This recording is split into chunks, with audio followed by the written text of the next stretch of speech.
thanks for joining us on the programme. It's a pleasure to have you with us. So it's been over 100 days since your father, the former president Duterte, was detained by authorities for the ICC. The Philippines officially cut ties with the ICC in March 2019. So how does that affect the legitimacy of this detention, in your opinion? Thank you for having me. Good day, everyone. Well, that is precisely the question that was submitted by the defense team of former President Rodrigo Duterte to the ICC. The question on jurisdiction, particularly because they conducted the investigation 2 years after the withdrawal of the Philippines as a member of the ICC, and therefore is already prescribed. And do you see any political motives for the case against Mr. Duterte? Well, yes, because before his detention, former President Duterte was a staunch critic of the Marcos administrations. There are serious allegations and questions about his competency and allegations about views that came from the former President Duterte. And before his detention, there was a preparation by the former president of a campaign for his senatorial candidates for the PDP, his political party. Talk us through how this case has affected your father, affected your family, really, and on a personal and a political level. Well, the last time that I talked to my father, he always said that you make your own history in this world, and he leaves it all up to God, whatever will happen to him. And he also said that he did what is best for his country, rightly or wrongly. As for the family, we have been more closer now. The quirk about our family is that we forget our personal differences if we have a common adversary, and at the moment that is President Bongbong Marcos. You and your family have said many times that this arrest warrant is illegal, but the ICC is an international court, so where do you even go to appeal? Well, there was a Senate investigation that was conducted by Senator Amy Marcos and was supported by some of the senators in the Philippine Senate.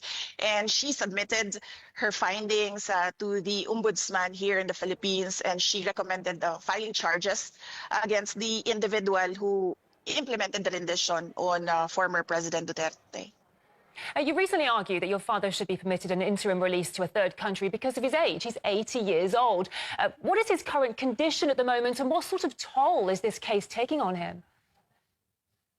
At the moment, he's in his thinnest. You've never seen him this thin.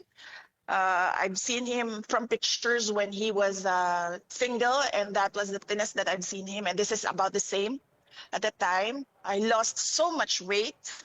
And he has a problem with the cold and the weather in The Hague. And then he has of course, he has no appetite because the way that the food is cooked is not really the same as traditional Filipino dishes. And of course, there is that longing to be with familiar faces, family and friends. So there are certain days that it's a good day, and there are certain days that it's a bad day. So yes. The ICC, let's talk about the charges against him now. The ICC detained your father on charges that he was responsible for crimes against his people, but it seems he remains deeply popular during this time. He's been elected as mayor of the city of Davao. So clearly some Filipinos still support him. What does that say about the ICC's continued detention of him, in your opinion? Well, as I said, the ICC is all about human rights and justice, and we don't see it in the case of former President Rodrigo Duterte. He has been in detention for more than 100 days without recourse for bail, and now his petition for interim release has been vigorously opposed without a legal reason by the prosecution. He has already stated in his brief that he is not a flight risk because of his age. If you can see the footage where he was pushed up the plane, he really had no strength at all to resist. And he doesn't intend to intimidate witnesses. He hasn't done that. He's been mayor. He hasn't done that.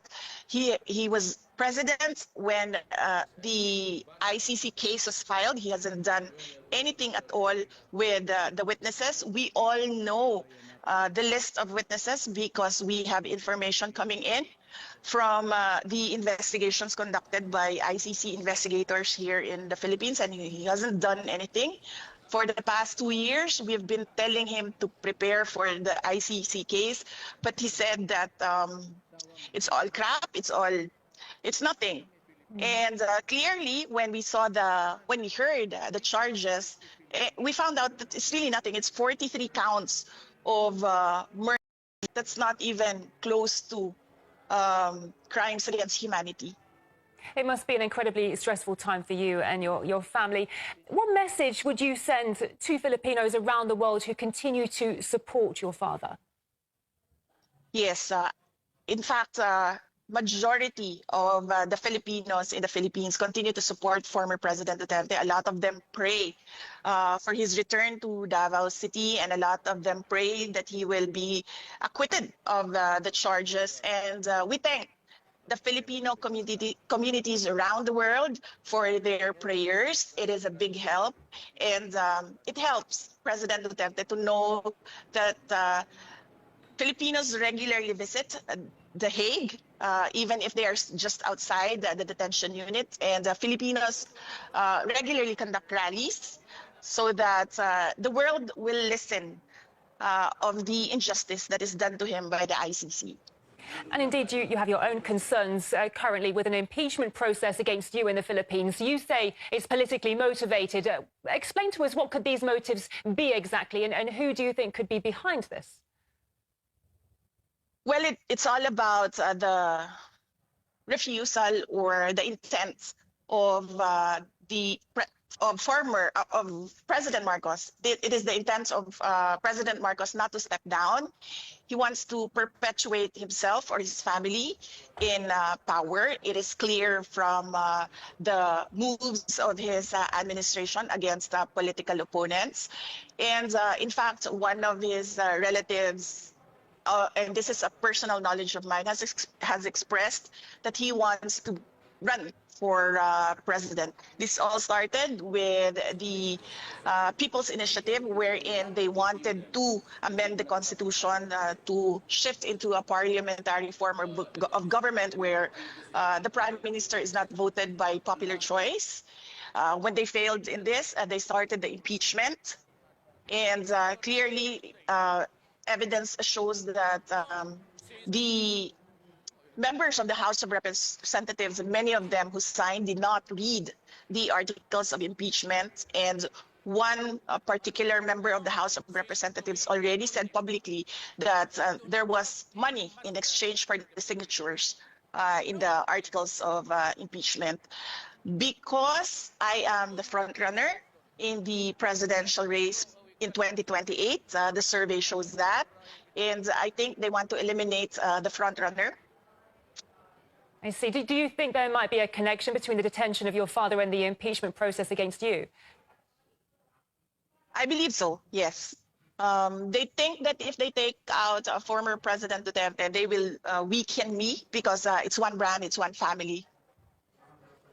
The Philippine Senate recently returned the impeachment complaint to the House. What will the next steps be? Well, I do not know with the Senate what will be their next steps. They required us to submit an answer to the articles of impeachment, and we did that. We submitted it the other day, and we're waiting for instructions from the Senate on what to do next. As you were just saying yourself, there are many people claiming that the impeachment process against you is designed to block your potential candidacy for the 2028 elections. Do you plan to run for the presidency if you are acquitted of the current charges? I have not planned anything for the presidential race of 2028. Some supporters have given me a deadline of the fourth quarter of the year 2026. So that is when I will decide if I will run for president on 2028. Your approval ratings are currently, well, reached 59% in March. What sort of public support have you received since then? Do you have a feeling that a majority of the Filipino people stand behind you? Well, I do not know. I don't have the numbers. I don't have the surveys. But I am comforted by the fact that wherever I go, people express their support and their prayers for former President Duterte. If we can just touch upon geopolitics for a moment, because the US often interferes in disputes between the Philippines and China in the South China Sea. I'd like to ask, what's your opinion on Washington's role in the region? Well, for the Philippines, our constitution clearly states that we should have an independent foreign policy. So our relationship with the U.S. and our relationship with China should be two separate engagements, and we should not lean towards the U.S. for our problems with China, particularly our issues in the West Philippine Sea. Yeah, the Philippines is kind of in the middle of all this, isn't it? Because the Philippines being a long-time ally of the US and Asia, at the same time, Manila maintains robust trade ties with China. So I'm just wondering how difficult it is for the Philippines to find the right geopolitical balance between these rival superpowers. Well, as you can see right now, the Philippines, clearly the administration of President Marcos is leaning towards the US. And is alienating China. And I really believe, and I've been asking for his explanation on where is the independent foreign policy of the Philippines currently. And I believe that the Philippines should not be involved in the cooperation and competition at the same time of the US and China, being a middle power in the game of supremacy and domination. You need money and power, which the Philippines does not have at the moment. We will get to that in the future, but not right now. So it is best for us to stay in the middle. And as I said, keep our relationships separate and do not lean towards one country or the other. A pleasure speaking to you today. Many thanks for your time. We've been talking to the Vice President of the Philippines, Sara Duterte. Thank you. Thank you.